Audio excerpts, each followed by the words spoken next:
Good morning students. Physics का अपना पहला चैप्टर चल रहा है। इससे पहली वाली क्लास में आवेश के गुणधर्म पढ़े थे, उसमें से कुछ गुणधर्म रह गए थे जो इस वाली क्लास में अपन पढ़ने वाले हैं।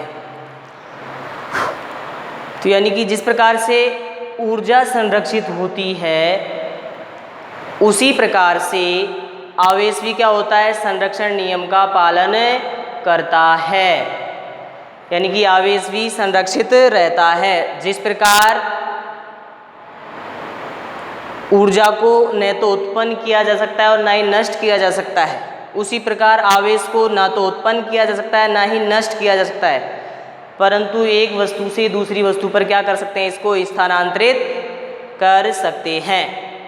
जैसे इसको एग्जाम्पल से समझते हैं, एक ग्लास रोड थी और एक रेशम का कपड़ा था। जब दोनों को रबिंग करने से पहले दोनों ही वस्तुएं क्या थी, अनावेशित थी, यानी कि उन पर आवेश का मान क्या था, 0 था। जैसे ही दोनों को घर्षित करवाया जाता है तो कांच की छड़ पर धनात्मक आवेश आता है और रेशम के कपड़े पर ऋणात्मक आवेश आता है। घर्षण से पहले आवेश का मान 0 था, घर्षण के बाद आवेश का मान क्या होगा, 0, क्योंकि कांच की छड़ पर जितना धनात्मक आवेश आता है उतना ही रेशम के कपड़े पर ऋणात्मक आवेश आता है। तो यहाँ अपन क्या कह सकते हैं, आवेश क्या होता है, संरक्षित रहता है। तो लिखेंगे किसी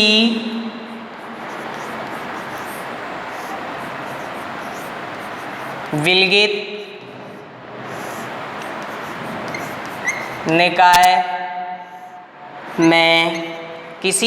निकाय में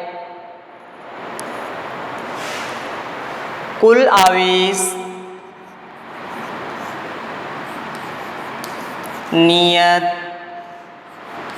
रहता है, अतः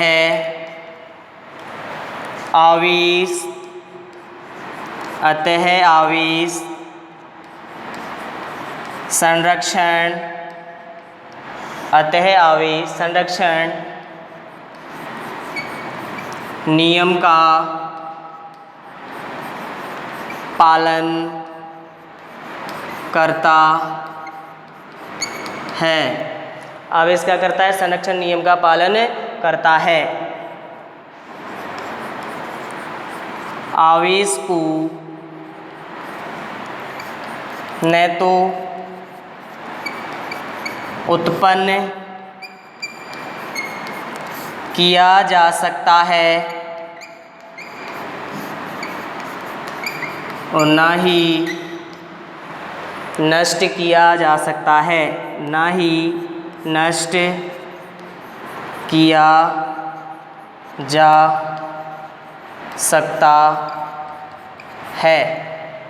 आवेश को न तो उत्पन्न किया जा सकता है ना ही नष्ट किया जा सकता है। किसी घटना में किसी क्षण जितना धनात्मक आवेश आता है, किसी घटना में किसी क्षण जितना धनात्मक आवेश आता है उस घटना में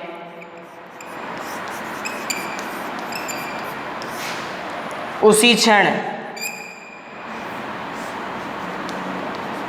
उतना ही ऋणात्मक आवेश उत्पन्न होता है। यानी कि क्या कह सकते हैं, जिस घटना में यानी कि किसी भी घटना में जिस क्षण जितना धनात्मक आवेश आता है उस घटना में उसी क्षण पर उतना ही क्या उत्पन्न होता है, ऋणात्मक आवेश उत्पन्न होता है।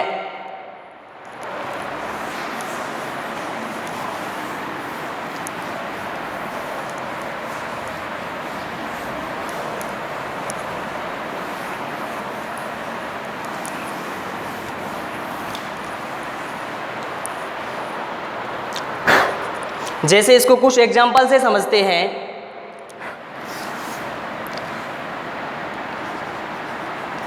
उदाहरण नंबर फर्स्ट अपने पास है, एक ग्लास या कांच की छड़ अपन कह सकते हैं। एक कांच की छड़ है और एक रेशम का कपड़ा है।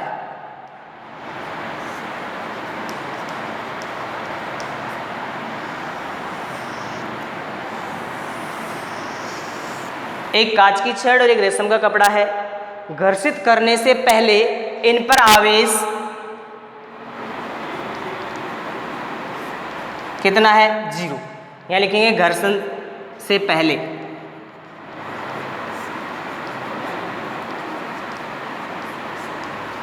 जैसे ही इन दोनों वस्तुओं को घर्षित करवाएंगे, कांच की छड़ और रेशम का कपड़ा,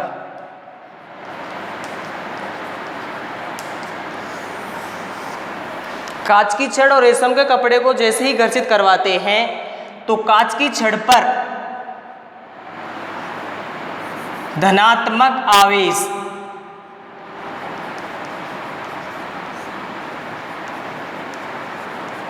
जितना धनात्मक आवेश कांच की छड़ पर आएगा उतना ही ऋणात्मक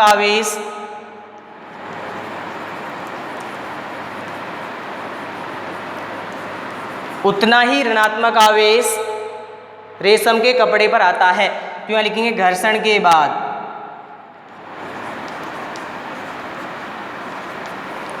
आवेश, जितना धनात्मक आवेश आया मान लेते हैं 1 प्लस ई आया, रेशम के कपड़े पर माइनस ई आया, दोनों को ऐड करेंगे कितना आएगा? 0। यानी कि घर्षण से पहले आवेश 0 था और घर्षण के बाद भी आवेश क्या है? 0। यानी कि आवेश हमेशा क्या रहता है? संरक्षित रहता है। परंतु एक वस्तु से दूसरी वस्तु पर इसको क्या कर सकते हैं? ट्रांसफर कर सकते हैं। जैसे यहाँ पर 0 आवेश था तो धनात्मक आवेश आ गया, इस वाली कपड़े पर 0 था तो यहाँ पर कौन सा आएगा? ऋणात्मक। लेकिन दोनों को ऐड करेंगे तो क्या आएगा? 0 आएगा। सेकंड एग्जाम्पल है, एक नमक होता है आयनीकरण NaCl। आयनीकरण से पहले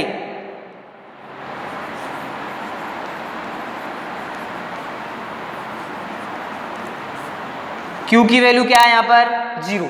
आयनीकरण से पहले Q की वैल्यू क्या है? 0। जैसे ही आयनीकृत होता है Na प्लस Cl माइनस होता है। यहाँ लिखेंगे आयनीकरण के बाद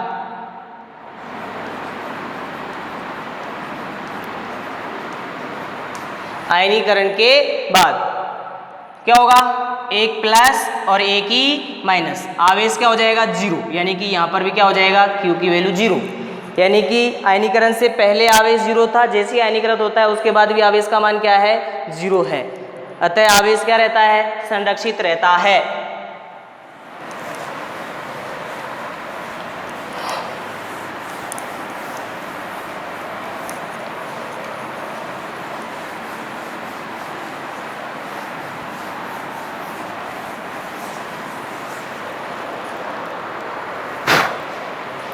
अगला एग्जाम्पल है यूरेनियम 9238 विघटन से पहले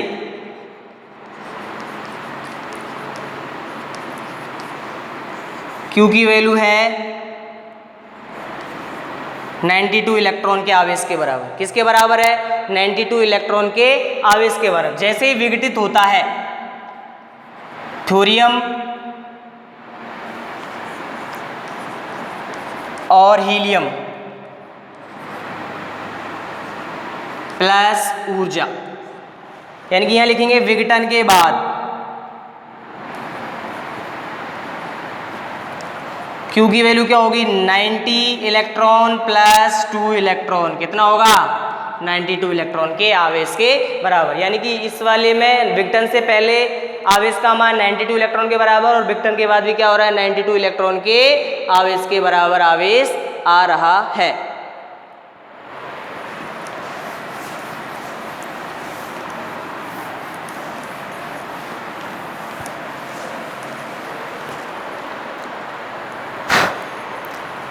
अगला एग्जाम्पल है फोटोन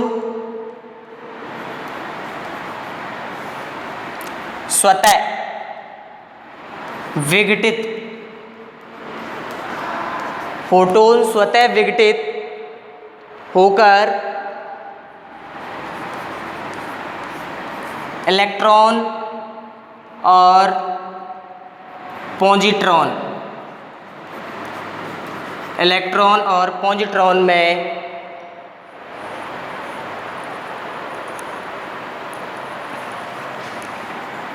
इलेक्ट्रॉन और पॉजिट्रॉन का एक युग्म उत्पादन करता है, एक युग्म उत्पादन करता है। और तुम लोग जानते हो फोटोन क्या होता है, निरावेशित होता है। पॉजिट्रॉन पर आवेश प्रोटॉन के आवेश के बराबर होता है, इलेक्ट्रॉन पर आवेश -e के बराबर होता है। तो यहाँ पर भी क्या होगा,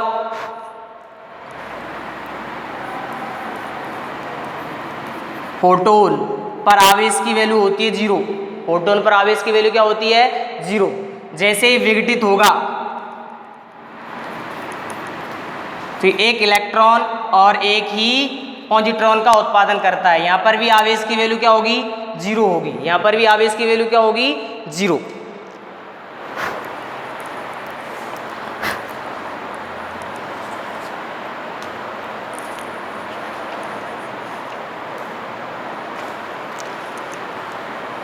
ये आवेश संरक्षण का नियम यहाँ पर कंप्लीट होता है।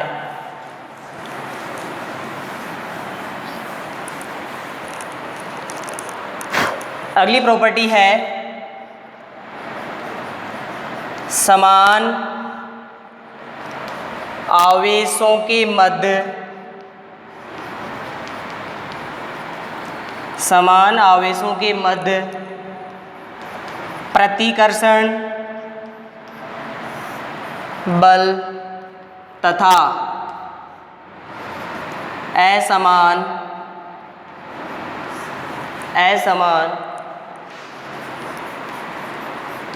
आवेशों के मध्य, असमान आवेशों के मध्य आकर्षण बल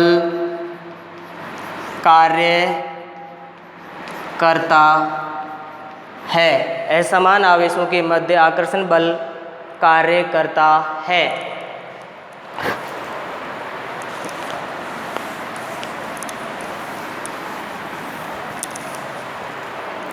इससे अगली प्रॉपर्टी है, अगला गुणधर्म है सापेक्षिकता के सिद्धांत से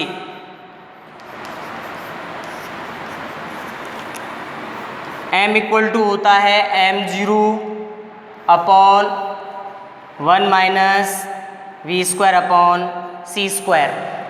तो यहाँ लिखेंगे m गतिशील अवस्था में द्रव्यमान, m यहाँ पर है गतिशील अवस्था में द्रव्यमान, m0 विराम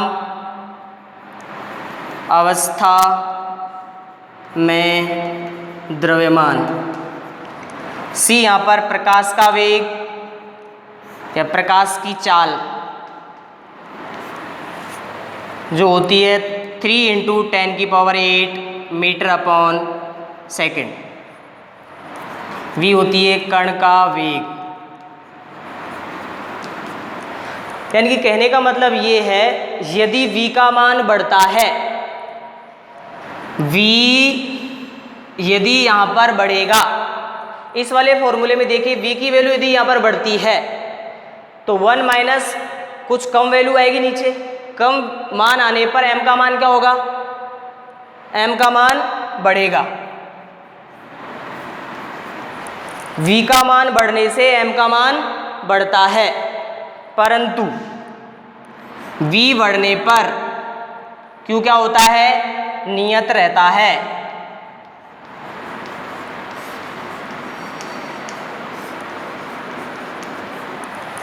v बढ़ने पर m का मान बढ़ता है, लेकिन जब वेग बढ़ता है किसी वस्तु का या कण का, q क्या रहता है? नियत रहता है, क्योंकि q वेग पर डिपेंड ही नहीं करता है।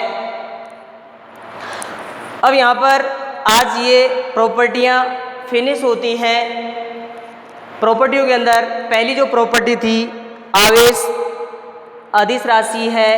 आवेश का मात्रक अपन लिख चुके हैं। आवेश के जो मात्रक होता है वो कूलाम होता है, और इसकी जो विमा होती है वह m0 L0 T1 A1 होती है। इसके अलग मात्रक भी पढ़ लिए थे CGS में। इसको स्थिर वैद्युत मात्रक या स्टेट कूलाम भी कहते हैं। 1 कूलाम 3 × 10⁻⁹ स्टेट कूलाम के बराबर होता है। सबसे बड़ा जो मात्रक इसका होता है वो होता है 1 फैराडे, और 1 फैराडे की जो वैल्यू होती है कूलाम में वो होती है 96,500 कूलाम के बराबर होती है। तो आज यहाँ पर इस वाली क्लास में अपनी आवेश के जो गुणधर्म वो कंप्लीट होते हैं। इससे अगली वाली क्लास में जब पढ़ाएंगे तो उसमें कुछ आंकिक क्वेश्चन लिए जाएंगे गुणधर्मों से संबंधित। Thank you.